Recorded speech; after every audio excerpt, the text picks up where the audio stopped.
கார்த்திகை மாதம் வந்தாலே நிறைய வீடுகள்ல ஒலிக்கின்ற ஒரு மந்திரம், எவ்வளவு பிரச்சனைகள் வந்தாலும் ஐயோ அப்பா அப்படின்னு கத்துறதை விட்டுட்டு ஐயப்பா அப்படின்னு ஒரு தடவை மனமுருகி கூப்பிட்டா போதும், உங்களுடைய பிரச்சனைகள் எல்லாமே சூரியனை கண்ட பனி போல தானாகவே விலகிடும்.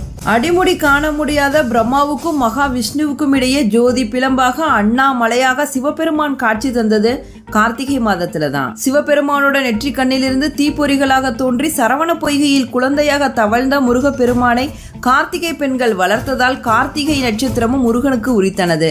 அதனாலதான் கார்த்திகை மாதத்துல வர கார்த்திகை நட்சத்திரம் முருகப்பெருமானுக்கு ரொம்ப விசேஷமானது. கார்த்திகை மாதத்துக்கு திருமண மாதம் அப்படிங்கிற பெயரும் இருக்கு. இந்த மாதத்துல திருமணம் பண்றது ரொம்ப விசேஷமானது. கார்த்திகை மாத திங்கட்கிழமையில நடைபெற்ற சிவ வழிபாடும் சங்காபிஷேகமும் ரொம்ப சிறப்பு வாய்ந்தது. இந்த மாதத்துல கருமையான மேகங்களை கொண்டு அதிகளவு மழை பொழியும் கார்காலம். அதனால்